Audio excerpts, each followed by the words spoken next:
I'm your host, Christian Smith. Thank you for joining us today. We're going to give you a behind-the-scenes look of all of our Colt Club sports leagues. Just as a reminder, we are live on Facebook, and you can now watch all of our broadcasts on our Suite 301 page and our Facebook group pages. Another reminder, remember to follow our Facebook groups and Twitter for the latest latest news. Also subscribe to our YouTube channel, Colt Club Sports, for videos from around the leagues, and also watch some previous episodes of Suite 301. We're going to jump right into it as we always do, and normally we go right to softball. I have Tracy Reardon with us today. Thank you for joining us, Tracy. Of course. Well, let's get right into it. I think let's get Savannah on the line, the Vice President of Softball Operations, to talk about all the good things happening in softball this summer. How have you been? Doing well. I like that it's finally warm here. Hey, Sav. Hey. Hey, Savannah. How are you? I'm good. How are you? Very good. Thanks for joining us today. Let's talk about softball. Let's get right into it. It seems like All-Americans in the latest poll were released. You know, who are some of the big names on the All-Americans and the teams on the top 20? Well, a lot of teams in the top 20 were represented on the All-Americans, as you can kind of expect, because it takes a whole team to, earn that trip to the World Series and then compete well. So the girls and the teams that have been competing well the entire season, obviously, are those that are recognized on the All-American list. Arkansas State is at the top of the polls. Obviously, our World Series champion, with JMU coming in second, who finished second at the World Series as well. Who are some big names on the All-American list? Oh, man. Our Hard to MVP, single our a World few Series out. MVP, Shea. Cothran, Arkansas State, first-team All-American. I just feel like that was kind of a no-brainer, because if anybody saw her performance at the World Series, she kind of dominated. So big props to her. A well-deserved 5 years of hard work that she's put into that club softball team, and big shout-out to them as well for all of their hard work. Another couple Arkansas State players made first team as well. Chloe Vaught, Rachel Henson, Mabry Watson. Big names for them. Sav, going back to Shea, I think a lot of people could have seen that coming with her performance at regionals. She struck out 31 of her 90 batters faced, so I feel like if teams weren't looking at her by then, after that, and at the World Series, she definitely earned that spot. Right. Wow. Absolutely. That's an impressive stat. What is that? Strike out one out of every three, basically. Yep. Good for her. Is Arkansas State? I haven't gotten a chance to look at the All-Americans, but are they the most, the heavily represented team, or who are some other teams that got a few All-Americans on there? It was actually quite spread out. Arkansas State had the most in that first team All-American list, but Clemson and JMU both had quite a few players in there. Both of those are World Series teams. And then Air other Force. teams that didn't make the World Series, like Air Force, had quite a few players recognized. Lake Superior State, some of those players had amazing seasons. They didn't get a chance to show it off at the World Series, but definitely they were recognized this year. Well, that's good. That shows the parity within the league, that, top to bottom, there's, it doesn't matter if you're a World Series team. It seems like the league every year is getting more competitive, and, seeing that on the All-Americans is obviously a testament to, the parity within the league, which is what you want. So hats off to another great season of the NCSA. Yeah, I was telling Sav yesterday, 13 different teams were represented on the All-Americans list, and 7 of our 8 regions. So wow, that's good. Definitely, like you said, well spread out, and it just kind of shows that there's no weak link, really. It's very spread out throughout the league, that it's very competitive. So and that's exactly what you want. So let's kind of move forward to 17-18. A lot of new teams coming on board. Yeah, I think we mentioned last month Northwestern, St. Bonaventure, Christopher Newport, UMass Lowell, and then URI was the most recent one. And with the addition of URI, we also add another state into our That was going to be, I don't know what. Welcome aboard Rhode Island. I don't know what it was with. Big impact. Yeah, I guess Rhode Island being the smallest state. That my next question was, how many states are we now represented in? We're currently at 31. That's great. So. Good job. Breaking into another state, that's always good. Absolutely. And I'm sure there's more teams. Yeah, we Savannah and I have been going through some of the contact emails and everything, and there are girls that are, chomping at the bit to get into league, but it's just some restriction through their club sports offices. But as soon as the semester starts back up or they get back to campus, it's gonna be a lot of new teams coming on. So yeah, we've got paperwork from quite a few teams: Herkimer College, Harvard University, Western Michigan, Valparaiso. That one. Yeah, Valpo. Bryce and Drew. I just got a verbal commitment from Ferris State literally 2 minutes ago, so we're super excited to have all of those teams coming on board, working on their paperwork. We expect to have all of those teams on by August 1st so that we can start realignment and get those conference schedules out for the teams.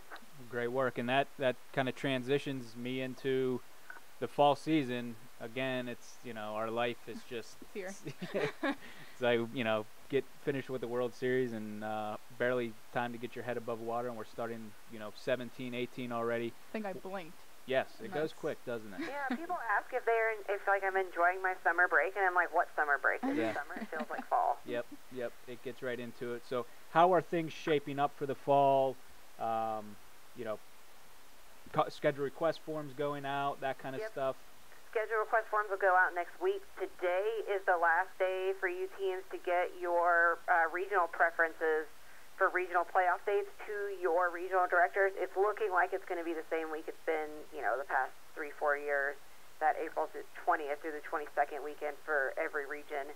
And that thus creates our schedule request form, so that'll be going out next week. And shortly after that, conference schedules will be released as soon as we get this realignment all finished. We've got so many new teams coming on. There's definitely going to be some movement in quite a few of the regions. So definitely keep an eye out for that if you're a team. We will make sure to keep you very updated on that. Okay, and there's also, is there any other deadlines as far as paperwork goes? LPAs, I'm sure every team's got their renewal LPA in and all that jazz. Right, yep. Okay. We'll just do team preview forms will be at the end of the summer, and it's so crazy that that's already, I'm saying team preview forms. And if you are a team that lost your performance bond this past season, that'll be due September 15th, so just keep an eye out for that as well. We'll be sending out invoices. What about any new rules for this year? Is that new rule books out? Yep, new rule book's out. We just just one rule change. I think overall the league meeting went great.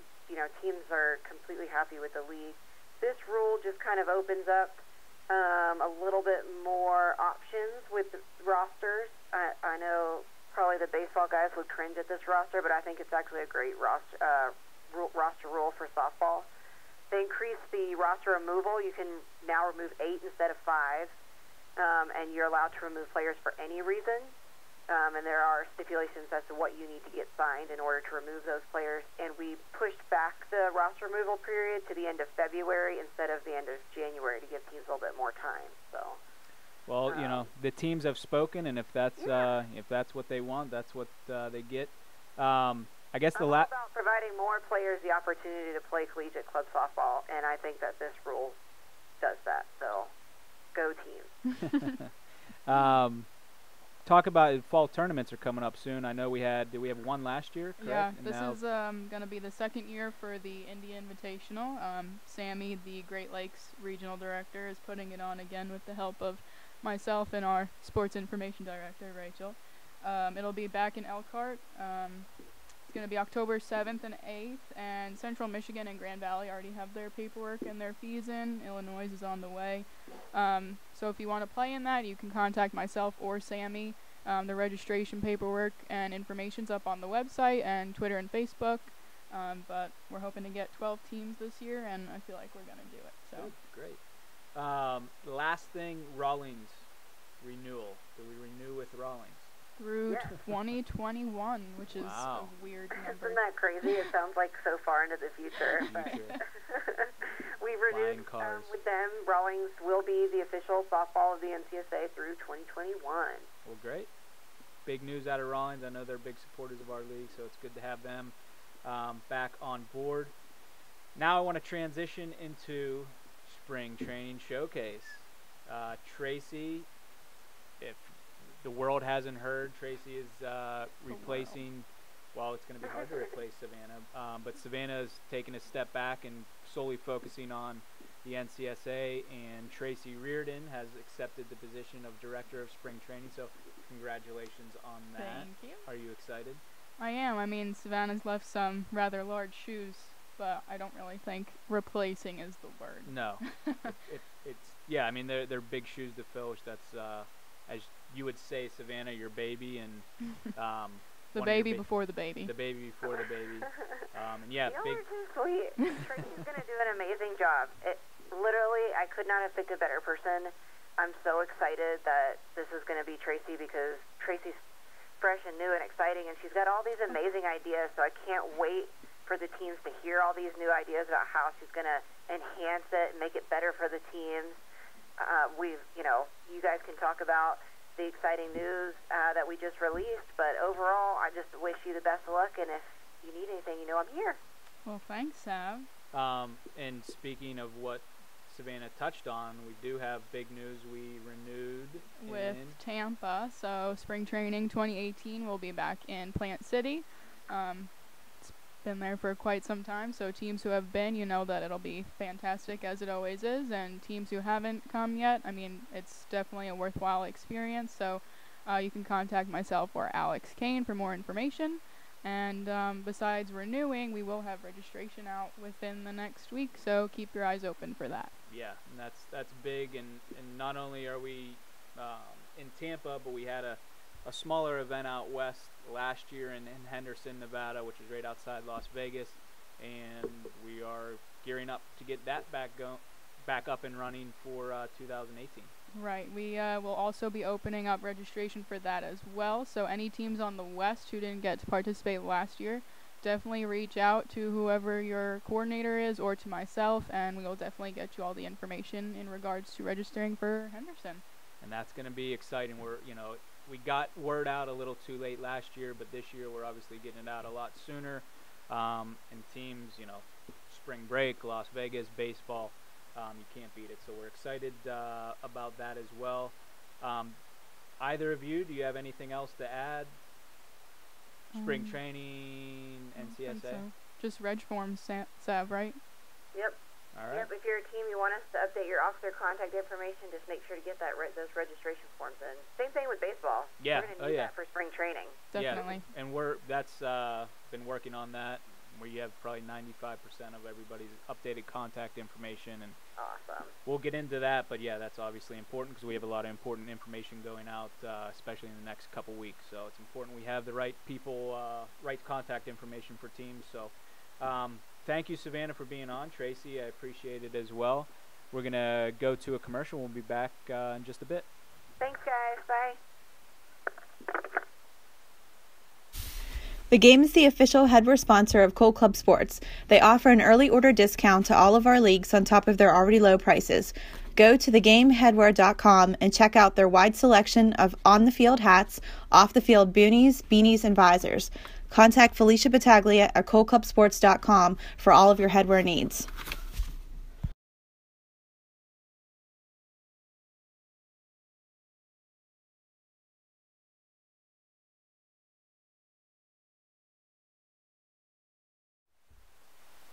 All right, we're back. I'm Sandy Sanderson. I'm joined by Eric Curator, Director of Division II Baseball Operations.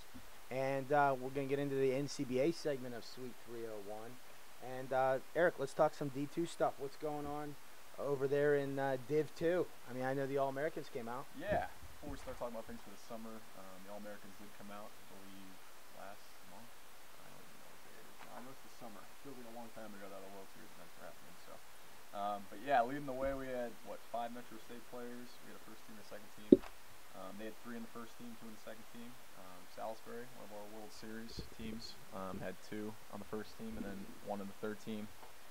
San Diego had 2 in the first team. Lafayette had 3 in the second team. So those were kind of the ones that had multiple players, if you will, on their teams.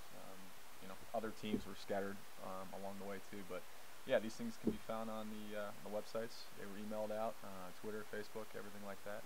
Check them out. It's their second year of doing it, and it's been a big hit. I know a lot of players requested it for multiple years, and we finally got it going last year. So. And one of the keys, is the team's got to nominate players for consideration.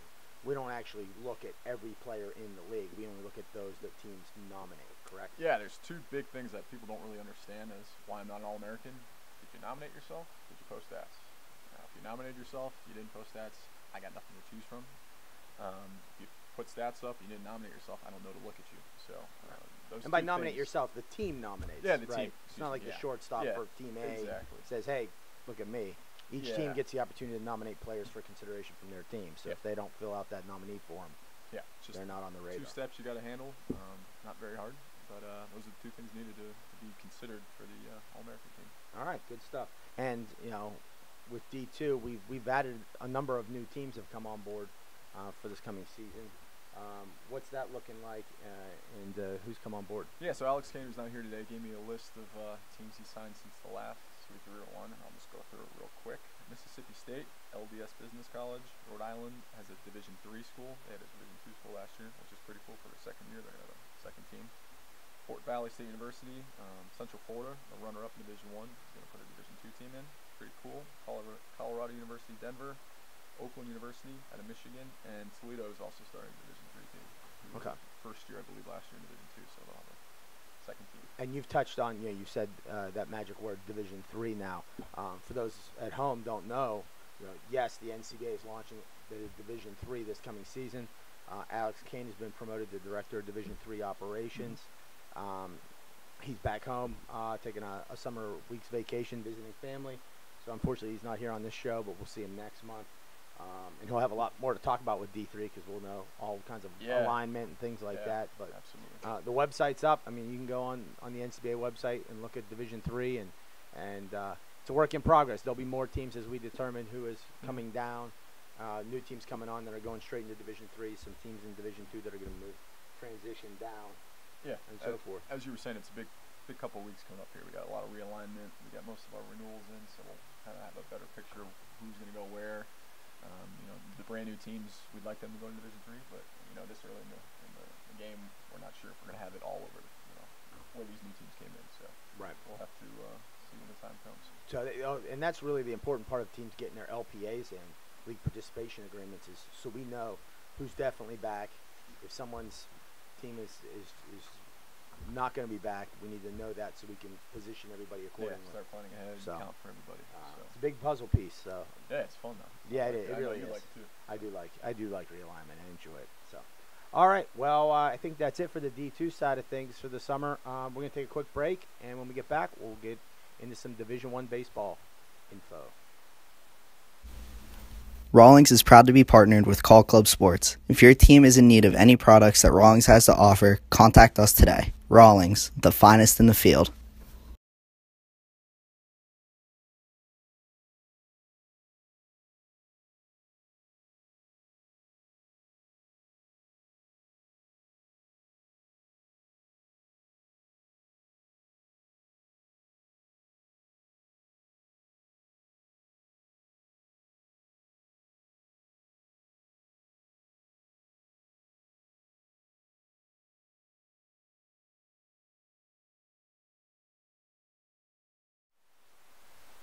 All right, welcome back, and welcome back to you, Christian. Yes, it's good to be back. It was a short break you had offset, hanging out in the green room, I assume. Yes, getting my makeup touched up. And okay, well, you look on. Look fantastic. Thank you. All right, well, Christian, everybody knows, Director of Division or Vice President of Division I Baseball Operations. Here to talk about D1 stuff. One of the big things is the All-Americans that came out recently. Every year, teams are are wondering when the All-Americans are coming out. I think they came out a little later this year than in previous years, but they did get released on Friday. Quite a few of us, I don't know, 5 or 6 of us, looked at a lot of stats for several hours. I think it was 4 or 5 hours. We looked at all the stats and came out with the All-Americans, and there's obviously a lot of big names on there, familiar names. MVP, D1 World Series MVP Tanner Duncan makes first team All-American as a starting pitcher with a 9-1 record and a .84 ERA. But you also see 2 guys from Central Florida, one being Cameron White, 9-0 with a 1.58 ERA, and then Kenneth Donaldson with a 3 as a relief pitcher at 3-0 with a .27 ERA. So a lot of great stats on there, a lot of just tremendous baseball play, and hats off. There's a lot of as in with softball, there's a lot of parity as far as teams go. It's not just the big names, but there's even some teams that may not have made regionals, Nebraska, Tulane, teams like that have made it. So that's it's great to get recognition for great play. And All-Americans is not really a team award. Generally, you see teams that have had success have players on here. Absolutely. Because obviously you need good players to be a good team. Yep. But really, All-Americans is an individual award. So even teams that maybe didn't fare as well in the win-loss column have a player that had a standout season statistically. And that's what the All-Americans are chosen from. A lot of people don't realize that the All-American Selection Committee doesn't look at what team a player's from, what that player's name is. They're literally anonymous stat lines. Yep. So as long as they meet the minimum assigned stat requirements, they're in consideration. Absolutely. We don't even know what conference they're coming from. So Nope. we're just looking at stat lines and selecting who, after much debate. Yes. There is quite a bit of debate. Right. Yep.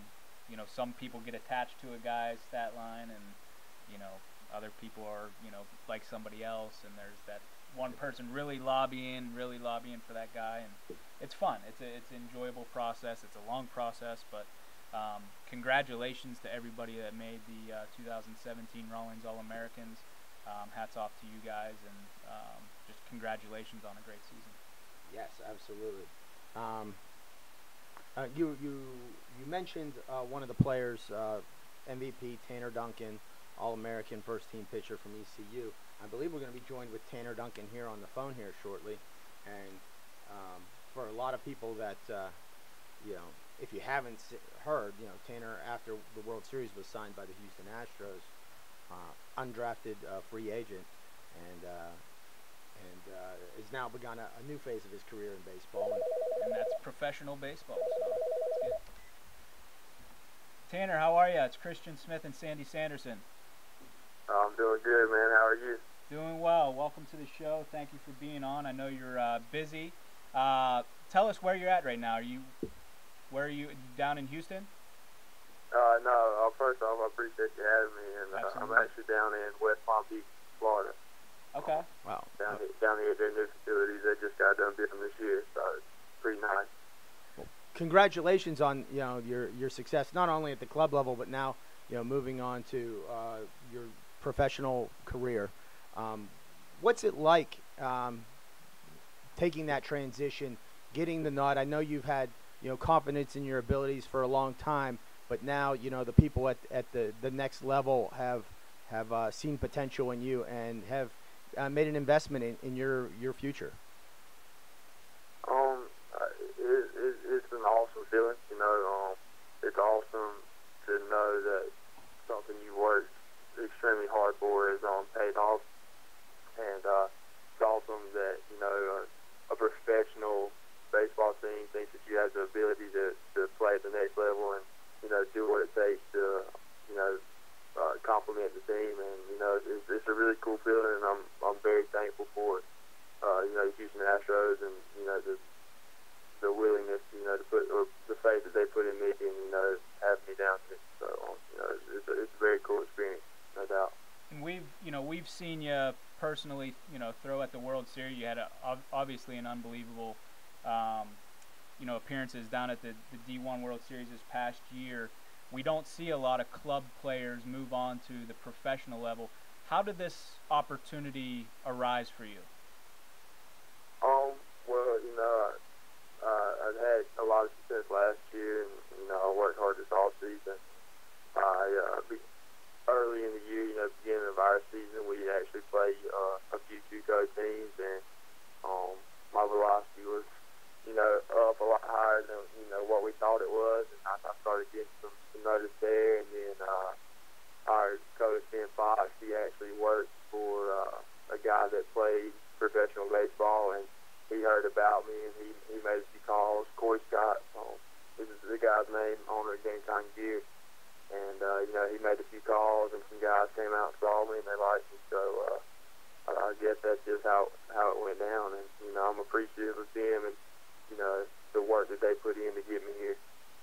Did you know that if you were going to get picked up, it would be by the Astros, or were there other teams in the mix too? No, yeah, there were a few. I actually didn't have any idea that the Astros were interested in me. It was actually a few other teams, I thought. But I actually got a text a couple of days after the draft, and a scout from the Astros, Tim Bittner, he said that he'd been given my name and a strong recommendation, asked me if I wanted to come throw for him up in Richmond, Virginia. And so I drove up. I think he wanted me to throw on a Wednesday, so I drove up Tuesday night, threw for him Wednesday. He called me about 30 minutes later after I left, and said they wanted to sign me, and I was on a plane to West Palm Beach at 6 o'clock Thursday morning. Just like that, your life changed.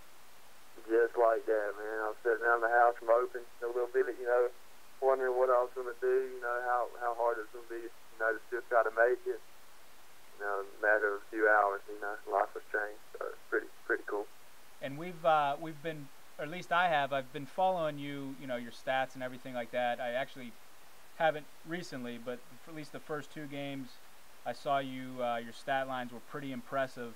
How has the experience been so far? Has it been what's the talent like? I mean, just what's the experience been like for you? Oh, I mean, it's been a good experience. It's been kind of eye-opening. I'm down here with guys that got drafted in the first and second round. And I'm a non-drafted free agent. So I mean, it's a cool experience to get to play beside these guys. It's also kind of a cool experience to realize that I don't want this to sound the way, but that you're kind of a good baseball player too. Like some of these guys I was down here watching on TV, and I was like, wow, these guys are good. Probably much better than me. But then you get down here and you're playing with them, and you realize that hey, I can do this too. You know what I'm saying? So it's a good experience. I'm grateful for it, and I'm excited to see where it's going to take. Now, Tanner, just like you said, the guys that you're playing with are coming from a kind of a different baseball career path than you. How are those conversations going when you introduce yourself and they ask where you're from, how'd you get here, and you start saying, well, I just pitched in the Club Baseball World Series? Are they curious about what that is? Do they know what it is? Yeah. A lot of them know about club baseball, and a lot of them they kind of find it hard to believe, but then it sets in. They're like, wow, that's awesome. That you were able to accomplish something like that, and you were able to make it here without the the NCAA's help, the college's help or anything like that, or the structure of a Division I program or things like that. So a lot of guys think it's pretty cool that I'm still here. So. We're certainly proud of you. And Christian, I know he's not going to toot his own horn, but the last stats I saw for him, I believe he just earned his first win through 4 2/3, gave up 1 run. I believe that was his last appearance. So I know he's not going to toot his own horn on the show, so I'll do it for him. No, yeah, I mean, congratulations, Tanner. I mean, it was cool. I don't know if you saw, but I posted something on Facebook, about you signing with the Astros, and I mean, I kept checking it, and it just seemed like the outpouring from, former club baseball players, current club baseball players, just judging by the amount of likes that the post got. I don't know if you saw that, but I mean, I think it was close to 300 likes, which is it just shows the, club baseball fraternity, so to speak, that, almost one of their own has, made the jump, from club to professional baseball. So, we absolutely wish you the best. We'll obviously be checking in on how you're doing down there, and hopefully you just keep pitching the way you're pitching, and maybe someday we'll see you in the major leagues. Yeah, man, I that's the plan, so I hope that's right. But, just when you're talking about that, the outpours, I'd like to take the time, just to thank everybody that's reached out to me, that's giving me exposure, calls, texts, and everything like that. East Carolina has reached out to me, the local papers back in Greenville, everybody. I'm very thankful for that. I'm appreciative for the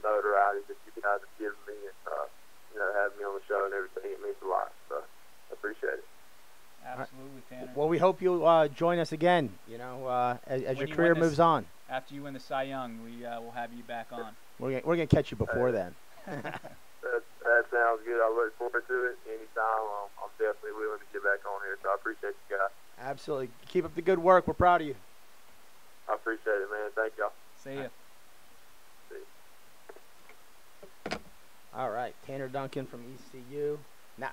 Tanner Duncan from the Houston Astros. Yes. Yeah. And certainly what an experience he's having right down there. And he's got the talking to Fox at the World Series and so forth about his work ethic. He's gonna give it his all. He's not the kind of kid that's gonna mess around at bars on the off nights or anything. He's gonna be focused on making himself the best ball player and to showcase his talents to the Houston organization. And he doesn't have a big head either. I mean, he's a humble kid. He's might even say a quiet kid, a reserved kid, but obviously has tremendous talent. And he's the kind of guy that, as being in club baseball, you're proud that a kid like him made it to the next level. He's not like a jerk or anything like that. So yeah, we wish him the absolute best, and we'll obviously be checking in on him quite frequently to see how he's doing. But yeah, congratulations, Tanner. Just an awesome accomplishment. Well, let's get on to some more D1 stuff. There's some administrative stuff that goes on in the summer. Why don't you take us through, what teams should be working on now and what's going on this yeah, offseason? Obviously the summer's getting league participation agreements in, registration forms in. We kind of touched on the registration form part when we were in this softball segment, but the registration form is an extremely important document. It's updated contact information for the team, and we have a lot of important information going out in these next couple weeks. Schedule request forms are going to be coming out. Equipment order forms where you get your complimentary equipment, bats, baseballs, that kind of stuff's coming out. So it's imperative that we have the right contact information to send that out. So I just got quite a few of those in my inbox and updated those. So we're almost have all the registration forms in, but the league participation agreement is the other thing. There's a handful of teams out there that I've spoken with. So, but those are things we need to get in ASAP. We've already done some realignment on the Division I level, especially in the my specific region, the North Atlantic region. We've added Loyola, Maryland to the North Atlantic East.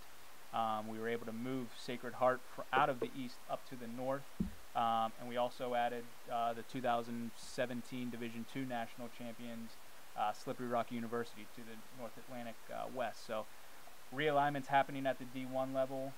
There's some other teams like Cal State Chico's moving up to D1. They're going to be in the SoPac North, replacing Stanford. Ferris State's another team that just waiting on their D2 LPA, and the University of Windsor will take their spot. So lots of things going on realignment-wise at the D1 level, and then once we kind of get that settled, which we're very close to being done with, we'll transition into Division II and seeing what teams are now, came down from D1 so that we know exactly what the D2 league looks like, so that we can start moving pieces there to D3 and whatnot. So we'll be reaching out if you get moved or there's a team added to your region or conference. We'll make sure to let you guys know. But those types of things are happening as we speak. We do have fall tournaments, a lot coming up. We have the Battle Creek Blast, which is September 22nd through the 24th. That's obviously in Battle Creek, Michigan. Alex Kane, who's the Great Lakes Regional Director, will be running that. Just talked to him. There's only 4 spots left. He has 12 already signed up. They're trying to get back to 16 again. So if you're interested in that tournament, again, it's in Battle Creek, Michigan. Make sure to reach out to Alex regarding that. We have the Greenville Fall Invitational down in Greenville, South Carolina. That's November 3rd through the 5th. And that only has 1 spot left. We're in July. There's 1 spot left already. Teams are just chomping at the bit to get into these fall tournaments. Toledo, I do want to talk to Nolan from Toledo. Eric touched on they got a D2 team, and they also have now a D3 team. They're going on like a fall tournament tour where they're going to the Battle Creek Blast. I think they have both their teams entered in that. He reached out to me about my fall tournament that I'm getting together right now, about doing that, but they're also going down to Greenville to be in the Greenville Fall Invitational. So Are they trying to get a spot in Wood Wars too? Maybe Wood Wars, maybe Henderson, who knows? I mean, but do they go to school up there at all, or they have, maybe it's they all take classes online, so they work right out of the bus. They're going on a fall tournament tour, which is great for them. Absolutely. But yes, and we got Henderson Fall Tournament. That's going to be October 21st and 22nd. We'll have information going out about that. But that was a huge success last year. We'll hope to build off that. And then finally, my tournament. Previously, it's been in State College. That's still an option, but looking at some other locations. So there will be another fall tournament as well, and I'll have information going out about that ASAP, because we're getting. September is going to be here before we know it, and it's crazy. It's absolutely crazy. But yeah, so if you're interested in any fall tournaments, just reach out to us, and we have one that'll work for you, I'm sure. So other than that, yeah. And then this past weekend was a big weekend. Yes, the rules committee meeting. The rules committee was this past weekend. Obviously, it's the rules committee shapes the rule book for not only 2017-18 but beyond. I thought it was a great meeting. It was a 7-hour meeting. It was over 7 hours, just under 8. But it was very good, productive. Yeah, good discussion. Going into it, I thought, just judging by the notes and the things teams sent in, I told a lot of guys I think it's going to be a pretty quick meeting. But I think the reason it not it dragged on, but the reason it was as long as it was is because there was a lot of good discussion on certain rules. So that just happened this past Saturday. I will have out the results to that meeting this week, probably tomorrow actually, to see what rules were passed, and there were several that were passed, and make sure that you check the websites to see what those rulings were, and the new rule books will be coming out in the next couple weeks. So a lot of exciting things. And then another thing I just want to touch on, we haven't set a date for it, but it's just something to put on everybody's radar, is the annual league meeting. We usually do that in early August, and I would expect that to be in early August again this year. But just something, we don't have a date yet, but something to put on the radar, and check back to the social media sites and our website to get a date. But there will be an invitation sent out to all the teams, all the new teams, any potential new teams. So look out for that as well. Good stuff. All right, well, I think that concludes it for D1 updates. We're going to take a short break, and we're back with some basketball information for you. Wilson is proud to be partnered with Cole Club Sports. Whether it be footballs, basketballs, or baseball bats from Dee Marini and Louisville Slugger, Wilson has it all. If your team has any needs for Wilson products, contact us today.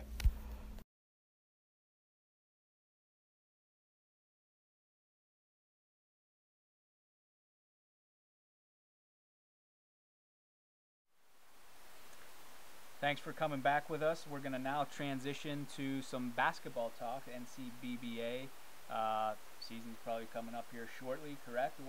Begins November 1st. What kind of things we got going on? Right now, it's a lot of off-season recruiting going on. The biggest thing the teams need to put on their radar is getting their LPAs in. We preach that for all sports right now, except football. That was all done in February for football. But getting the LPAs in, making sure we have updated contact information for the new incoming officers, doing a lot of new team recruiting, and then schedule requests will come out in like mid-August for basketball, and they'll be due in mid-September. So our goal is to get the schedule released by October 1st, with the season starting November 1st. So that's what's going on right now in the off season in terms of paperwork kind of stuff.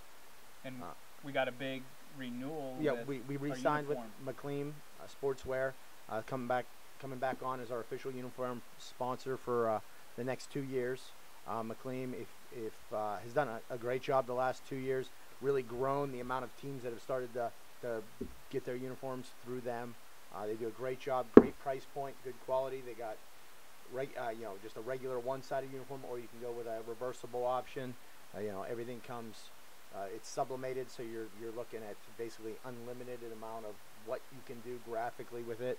It's going to come with the NCBA logo on it, and the prices are great, and they're always seem to be running some sort of special about, buy a set of uniforms, get free shooting shirts or a warm up or something. That's awesome. So you got to check month by month what their special package deal is, but really good stuff, and and the price point's perfect for our team. So. And if teams want to, who do they reach out to in order if they're interested in getting? That's a great question, and Rachel is the one that's out there promoting them. She doesn't take the order, she doesn't give quotes, McLean directly, but you'll see Rachel constantly putting out press releases or marketing blurbs about how to get more information on that. Okay. Any new teams? Well, we just signed Herkimer Community College yesterday. Okay. They're just outside of Syracuse, a little bit east of Syracuse. So they're going to go into the North Atlantic North. That's our 5th new team of the off season. I've been, with the departure of Mike, who was handling basketball recruiting, I'm in the process of catching up on going through his notes, picking up, introducing myself to the teams that he was talking to. So we got quite a few out there that are let's call them verbally committed. Okay. Some of them are trying to find their club sports director over the summer to get the signature, and others are just getting their finances together to get the payment together to officially join. So I'd say I've gotten through the North Atlantic, the New England, and almost through all the Great Lakes teams, potential new teams that will fit into those conferences. And then off next coming Friday, I'm going to start recruiting in the Mid-Atlantic and just trying to get out there all over the place. So nice. If you're a club basketball team out there looking to get in the league, don't wait for me to come to you. Hit me up, sandy.sanderson@coldclubsports.com, and you can jump in line, and we'll get the process started and getting you guys in for this year, because it looks like I still believe we were at 76 last year. I still think the 95 to 100 team mark is within reach for this coming season. And I mean, if they're just playing basketball and just knowing college level basketball, there's always a pickup game happening at the rec center. Finding players shouldn't be the hard part. So if you're even, didn't even think of maybe club basketball, or you want to start a club basketball team, it shouldn't be too difficult to get that going. I mean, recruitment's very easy. You just go up one day to the rec center and find guys. So, yeah, I mean, if I know I don't think we had a club basketball team, but I know if we had one, we would have loved to start one. So if you're out there and looking to get one going, it shouldn't be too long of a process to get a team started. And one of the things that I'm excited about is the high number of teams that I'm seeing renewing. I don't see anybody leaving the league. That's a good thing. There are one or two here or there, but it's not because they didn't like the league. It's because generally it's because they got in trouble with their club sports department, and club sports shut them down. Okay. Nothing about they've all had great things to say about their experience last year in the NCBBA, and they can't wait to renew, re-up, see how the league grows for 17-18. So good. And then any new rules? The new rules have been they were released. The rule changes were released several months ago, but the rule book finally got updated and was recently released. So that's out on the website. You can go to the info tab under documents and download that if you haven't gotten it already. It should have been emailed to everybody. The biggest rule change is that the postseason format, and then we're now going, instead of 2-team conference championships, we're going to 4-team conference championships. Okay. So great. More teams are going to make the postseason, so there's nothing wrong with that. Absolutely not. Anything else NCBBA related? No, I think that's it for right now. We're just recruiting mode, and just trying to make sure we chase down the last few LPAs. All right, cool. Well, thank you, Sandy. I appreciate your time on that, and we'll be right back after a short commercial break to talk about some football stuff. Fundraiser is the official fundraising platform of Cold Club Sports. Teams have the opportunity to create a free online campaign to begin accepting donations in hopes of reaching their fundraising goals. Please be sure to contact Cold Club Sports for more information on this amazing platform for all of your team's fundraising needs.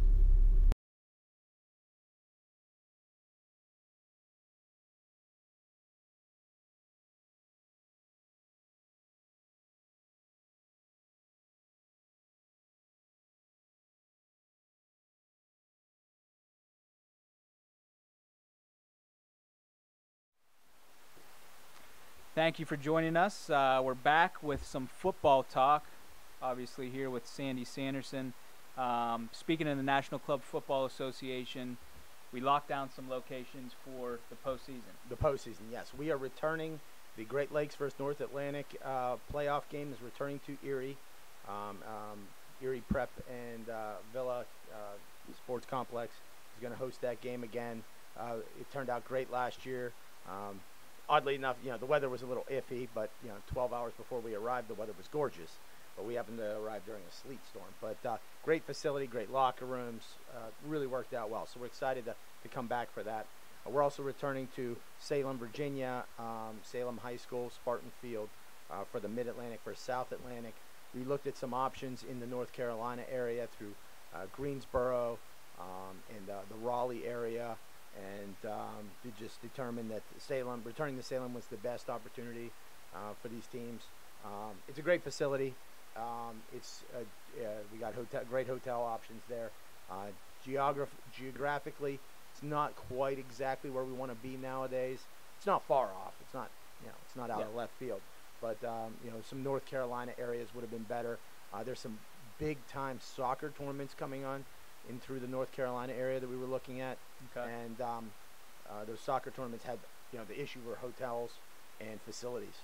Really, Okay. a lot of those facilities were being used for these soccer tournaments. So I think the cheapest football facility we were able to find available in North Carolina was $5,000 for one game. So that was a quick no. Yes. And not to mention couple that with the fact that very few hotels available for parents and the teams. The teams generally like to come in Friday night. So we're gonna be great. Erie and Salem, been there, done that. We know the terrain. Our teams know the terrain. Gonna be great playoffs once again. Great. Fall kickoff. Scott Hoffman, he's keeping it close to the vest. He's got some new thing going on. And, something brewing, huh? Yeah, there's something going on. It's going to be coupled with a charity event to benefit the Pittsburgh community. And he's going to release some more updates here in the next few weeks. So that's like the new event with the fall kickoff. He's trying to get all the I's Ducks dotted in a row, get all the I's dotted and T's crossed before he comes up with his big formal release on that new.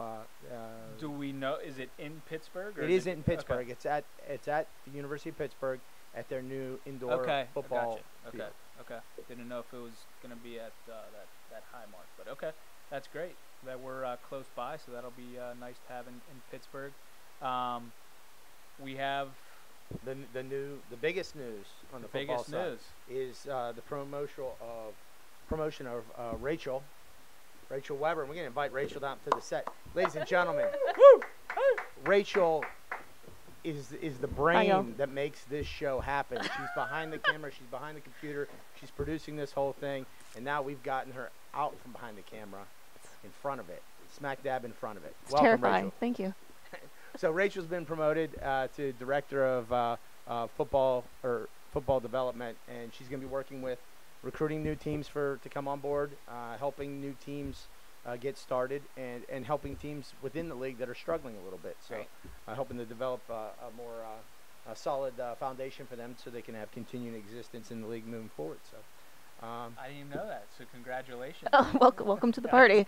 I was wondering, I was looking, it's like, what Rachel's coming on, okay, and then I was looking down the notes and I saw that, so congratulations. Thanks, Christian. I really appreciate it. Are you it. excited? I am. I've been involved in campus recreation for a long time, so this is kind of right up my alley, and hopefully when I talk to students and club sports directors, I'll have kind of more of a common ground to talk to them about those obstacles they have when it comes to funding or just talking to the right people. So. Well, I would advise any of these big bad football players, they better make sure they have their ducks in a row, or they're gonna have Rachel chasing them down. So and she's an avid Atlanta Falcons fan. That is very true. She Dirty knows Birds. her football. There's no doubt about that. And knows how to blow a lead, right? That's way to throw salt on that one. I'm sure it hasn't healed yet. But no, that's awesome. Congratulations.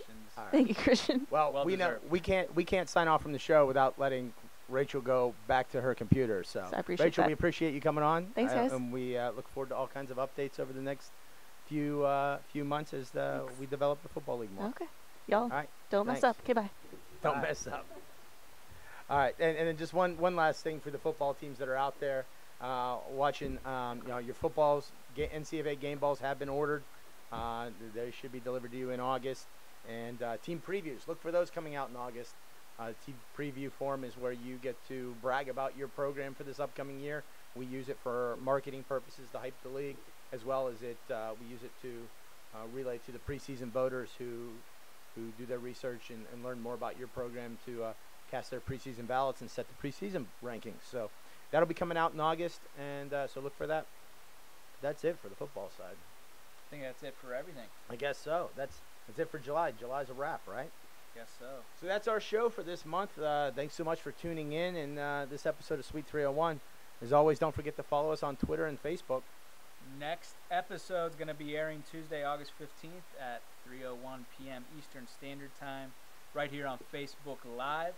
Join us then to catch up again on everything that's happening around Call Club Sports.